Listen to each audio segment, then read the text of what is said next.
Run while you still can! It hurts! It hurts! It feels good!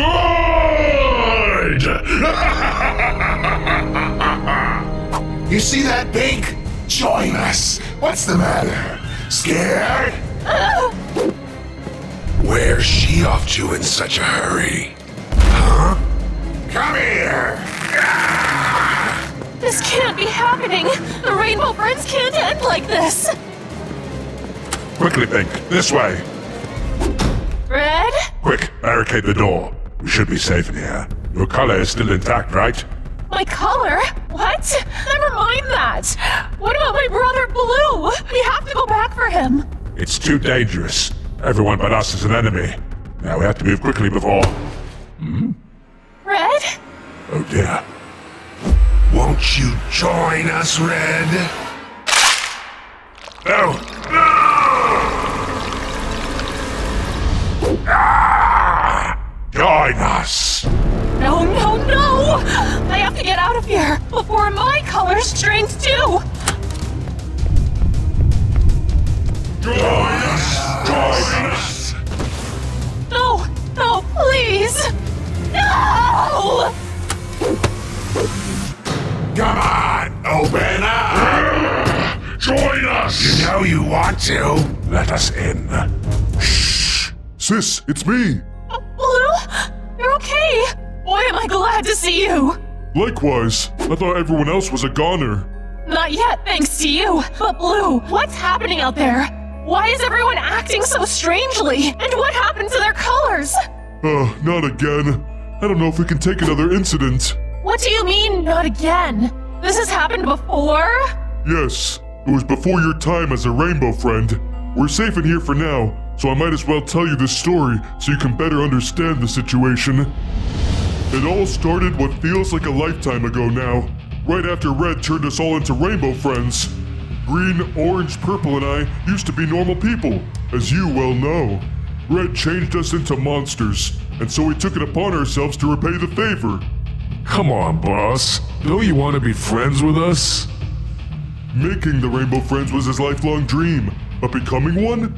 That wasn't a part of Red's grand scheme. Some of us grew to accept our new lots in life, even going so far as to claim to love it. These friends felt that they were better off. Others yearned for their former lives, Red included. He couldn't let go of his humanity. I too wanted to turn back to normal, to see you, Mom, Dad, and everyone else again. And so I helped him. For all his faults, Red was, and still is, a brilliant scientist. After all, he took us in and developed us into entirely unique and brand new life forms. Surely a man of such talents would be able to accomplish the reverse. That was my thinking anyway. The others begrudgingly accepted Red into our ranks as Rainbow Friends, whereas I was quicker to forgive, all in the hopes of returning to normal.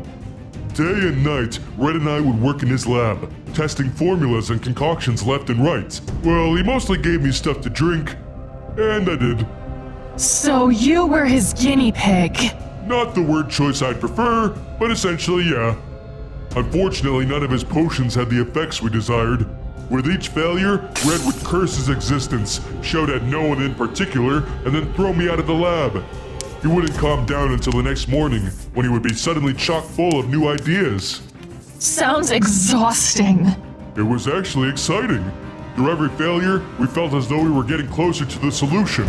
And all of our struggles nearly paid off on that one fateful night. There was a monsoon right off the coast of Oddworld's pier. It would be upon the place any minute, and Red spurred us to take action. I didn't understand his plan, but as usual, I didn't ask any questions.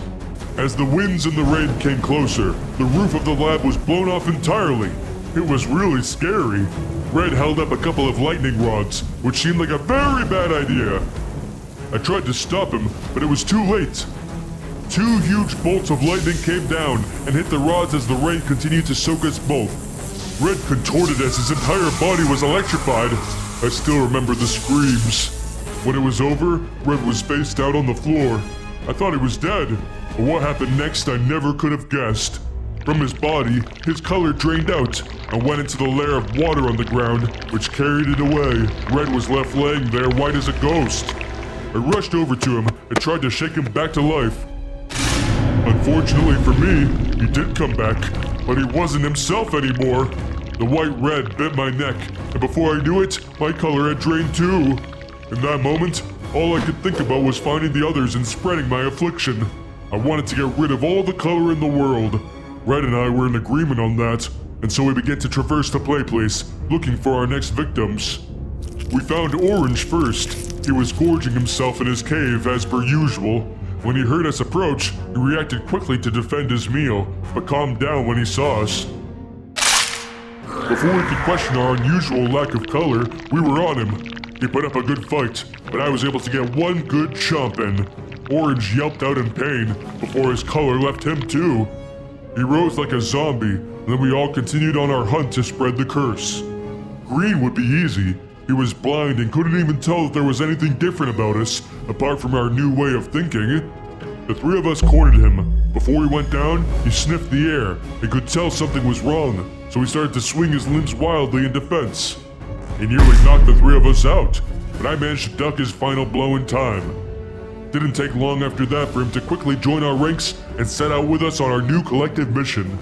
All that was left was Purple, who was no doubt cowering in a vent somewhere, so the four of us split up, searching each and every vent. We discovered that the ventilation system was far more complex than even Red realized, but eventually, we found him. But he too wasn't going to go down that easily. He ran, and he was fast. Faster even than Orange. It took the four of us working together to finally corner him in the lab. As we approached him, the rain above suddenly grew silent. Following that, the sun began to rise. From the exposed hole in the roof, the sun shone down into the lab. And as we stepped into it, our color returned. We yelped and we cried, the infection inside of us not wanting to subside. But by the time we recovered, we were fully in color again, and the threat had passed. We had won! We all breathed a silent sigh of relief.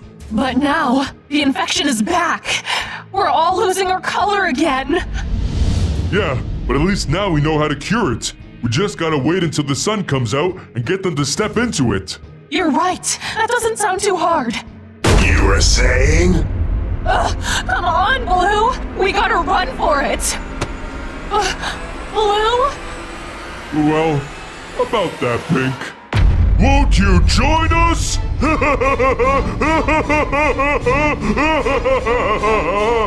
no, no!